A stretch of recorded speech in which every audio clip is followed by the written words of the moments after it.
Let's start some more seeds together. Today, we're starting 2 varieties of Bacopa, a mix of Gerber Daisies, and Lemon Thyme. Whether you're a beginner or a seasoned gardener, this guide will help you succeed in growing these stunning plants from seed this winter.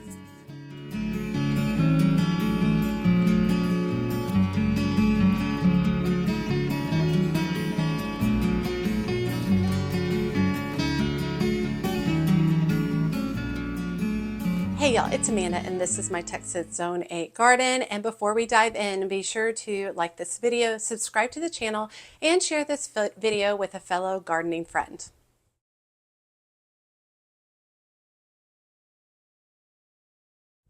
Okay, more seed starting. That's what we do a lot of in January and February, lots of seed starting.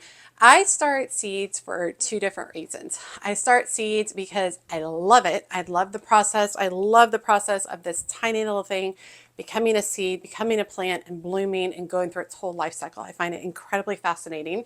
Definitely gives me something to do during the winter, and it's more cost effective, and I am a budget gardener, so I really am looking in places that I can cut costs. Now, I love buying plants from the nursery, absolutely, and I like to buy interesting plants, and so a lot of times if I can start something from seed, that allows me a little bit more budget room for buying other things at the nursery.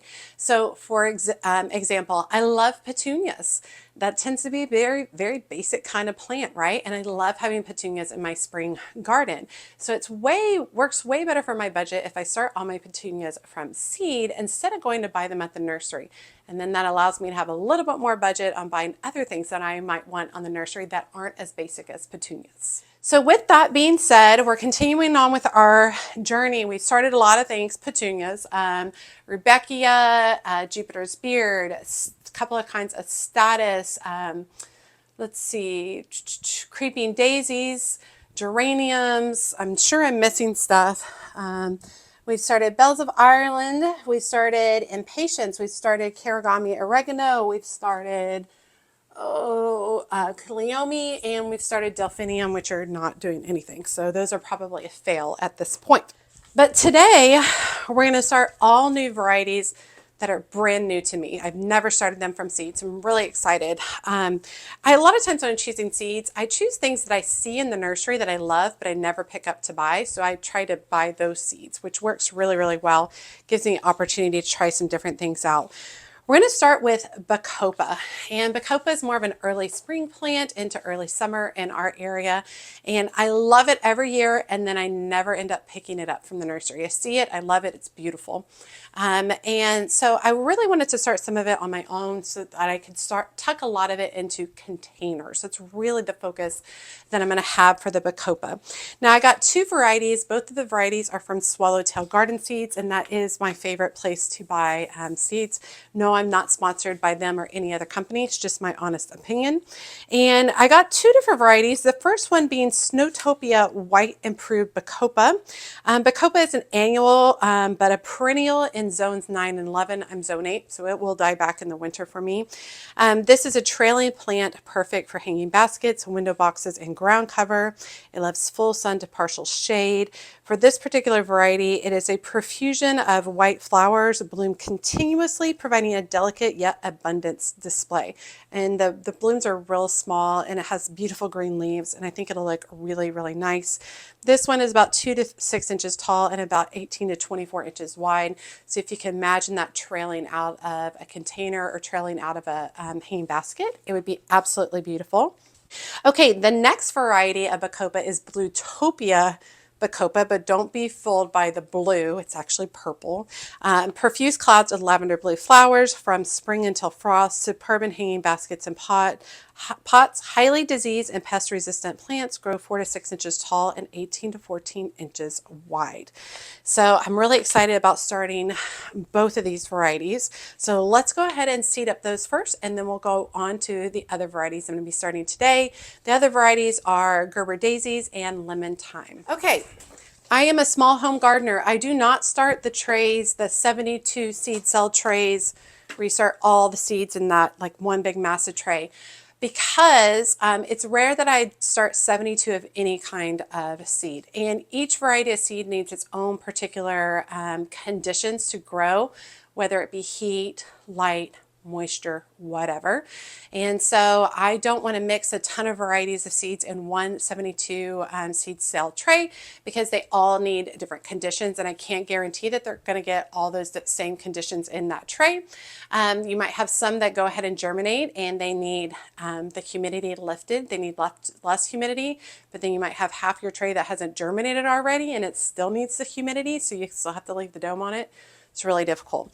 So what I do is I work with smaller trays. These are Amazon seed starting trays. You can access them through my Amazon storefront. It's a little 12 seed cell tray. Works very simply for me. It also comes with a water reservoir, so that goes in there, and a humidity dome with a dial on top. You can usually buy it in sets of 5 and 10. So we're going to use my favorite potting soil to start some seeds. And the potting soil is Burger BM7, and I get it from Homegrown Plants in Farmersville. It is not readily available a ton of places, but you do not have to use this exact variety. You can just use a variety of potting mix that works best for you. I do not use seed starting mix. It's more expensive and it doesn't have any nutrients in it, so I'm going to have to add additional fertilizer. So it just works better for me to do the potting soil.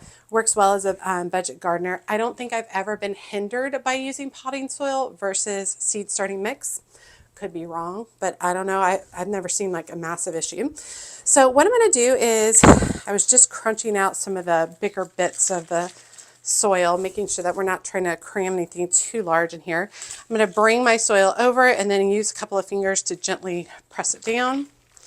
And then I'll come back across a little bit more and gently press down again. We're not pressing really hard because we're not trying to compact the soil too much. We want to make it nice and easy for these new roots to get through the soil. All right, from there, we're going to fill our water reservoir with at least 50% of the way with water. I usually do about 60, just like that. And go ahead and sink our cells down in here and it will suck up the water from the base. This is a dry soil seed starting method that I started doing a couple of years ago, and it's really because I don't like mixing all the water in with the soil like in the mat. I just don't like the process of it. I think it's messy. I work inside my home doing this kind of stuff, so I just really don't like doing it. I also feel like a lot of times I have gaps. It's just a lot. So this process works really well for me. Potting soil sucks up the wet water really, really well, and it sucks it up consistently throughout the entire thing. This process does not work with seed starting mix very well at all. Seed starting mix is so incredibly dry, it takes forever. So if you're going to do seed starting mix, my suggestion would be to go ahead and do the traditional method, mix it with water, and then put it into the container. All right, let me bring y'all in closer so you can see what the seeds look like. Okay, so we're going to start with the Snowtopia, and these seeds are pelleted, so they have like a coating over the top. Because they are so tiny, this makes it a little bit easier to get to the coating, and there are 10 seeds per pack. So I'm just going to drop one seed into each of these cells, and this actually had 11, so yay for me. And then I'm just going to lightly press this down, checking to make sure, and since they're pelleted, it's easy to see because it's yellow, checking to make sure that the seed stays in that cell.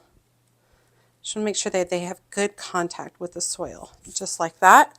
And these do need light for germination, so you want to make sure we leave that on top. We're not going to cover it with any additional soil. And I am going to be sure to put today's date on there. Today is January 8th, even though you're seeing this video at a later time, just to kind of give you an idea on how much time it takes. And this reminds me how much time it takes to germinate. And then we'll go ahead and put the humidity dome on top, making sure that the dial is closed. Now let's move over to the Bluetopia. Also pelleted as well. All right, and then we'll gently press down, making sure it has good contact with the soil and making sure I'm not transferring the seeds from one container to the next. All right, and we'll put the humidity dome and make sure that the dial is closed. Okay, Awesome. So a little bit more information about Bacopa. These do not require any kind of cold or cold moist stratification. So as soon as you get them, you can go ahead and start them.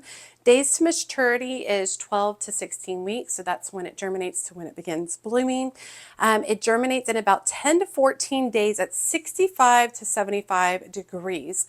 And that's great. My house is about 68, 72 degrees. So I am not going to be placing these on a heat mat. These are my heat mats right here. I'm going to place it beside.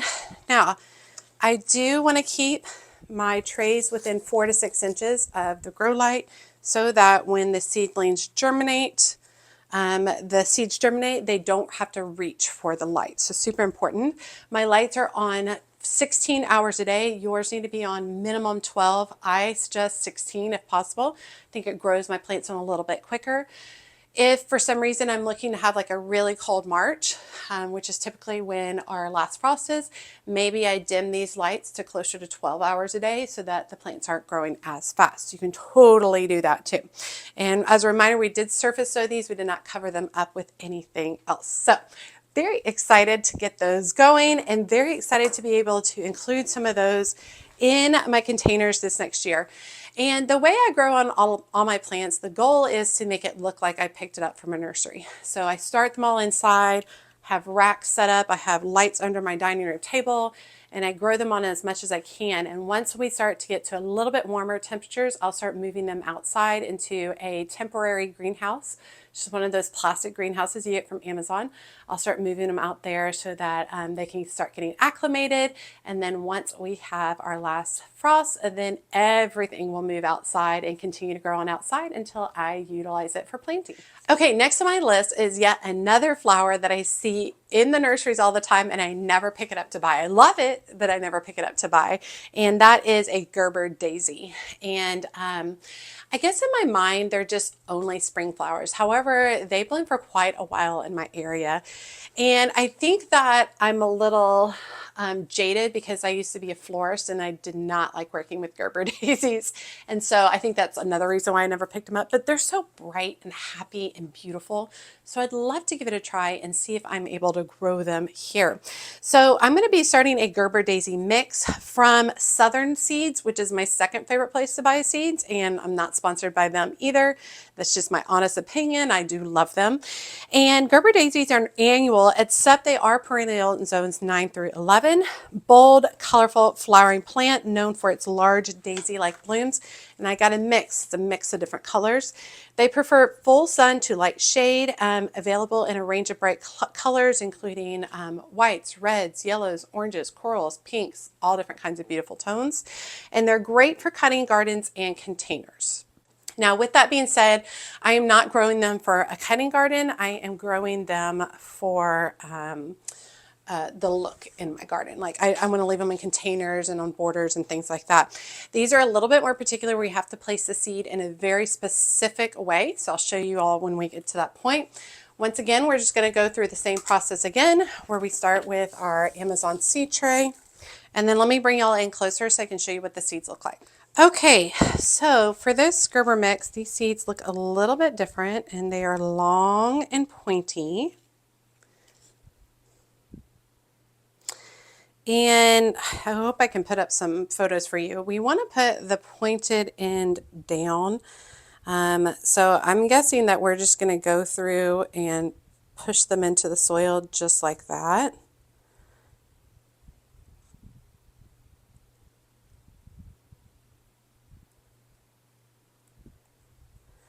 Now, I think if you get it wrong, I think it'll probably fix itself pretty easily. But we'll see. And like I said, it's my first time starting these. So we'll definitely see how they do. It says pointy end down, but both ends are pointy, y'all. So we'll see what happens. I guess there's one end that looks a little bit more pointy than the other. So we'll go with that. I also bought a mix because I'm not sure what colors I would like yet. So I think it's good to start with a mix. And I still have several seeds left over. I just started with one in each one since this is the first time I've done them. So we'll see how that goes. And it does say that it benefits from vermiculite. So I am just going to come across lightly with some vermiculite. The vermiculite just really helps maintain the moisture at the top of the soil line. And I always clean off the vermiculite around the edges because it helps the humidity dome fit better over the top. All right, and I'm going to go ahead and label it also with today's date. And then we'll go ahead and put the humidity dome on top, making sure that the dial is closed. These take a while. I should have started these earlier. Should have started these in December potentially, but here we are. Days to maturity is 16 to 20 weeks. So May, if I'm lucky, we'll see. Next year, I'll try to make note that I want to start these in December so they're ready to go out earlier. Now, germination is 14 to 21 days on these, so quite a while. We did sow the pointed end down, covered lightly with vermiculite, and they need to be at about 70-75 degrees in order to germinate, which means they do need to be on a heat mat. So I'm going to make room and then go ahead and slide them on right here. As always, once 50% of the seeds have germinated, go ahead and remove it from the heat and remove the humidity dome at that point. I am leaving mine under light for a minimum 16 hours a day.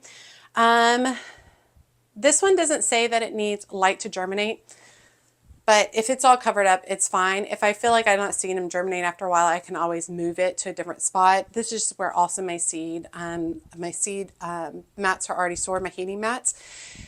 It is pushed down into the soil and covered with the vermiculite, so theoretically it shouldn't have as much light as you would think if it didn't have those things. That's good. I'm glad to have those started. So moving on to the last seed for today, which is Lemon Thyme, and I purchased these seeds also from Southern Seeds.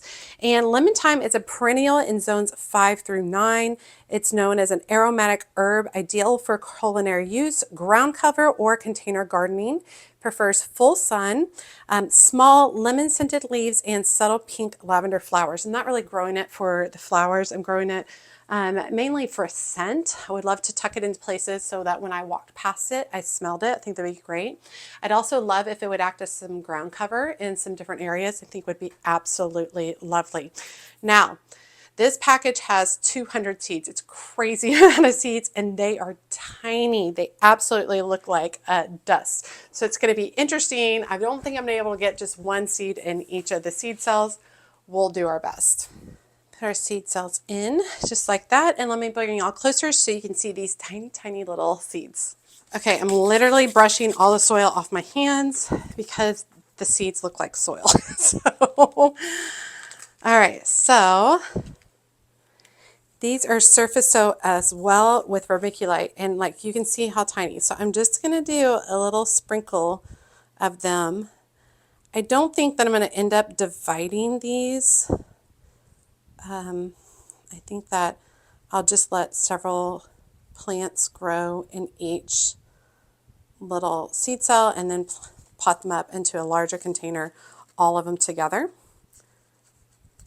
Oh no, well, probably gonna have thyme seeds and other stuff. So I dropped some seeds right here, so I'm just gonna pull my mat back like this and try to let those, I know that sounds crazy, let those seeds fall to the ground because I don't want them all mixed up in my soil. And then I'm growing thyme in all of my future seedlings. Okay, and then I'm going to very gently go through, making sure they have good contact, and rubbing the soil off my fingers after each cell so I make sure I'm not transferring the seeds to the next seed cell container. If I see a piece of bark, a lot of times I'll move it. The way I put the soil in and then rub back and forth over the top of it seems to remove a lot of the bark pieces for me. All right, and then this also requires vermiculite across the top, just like that.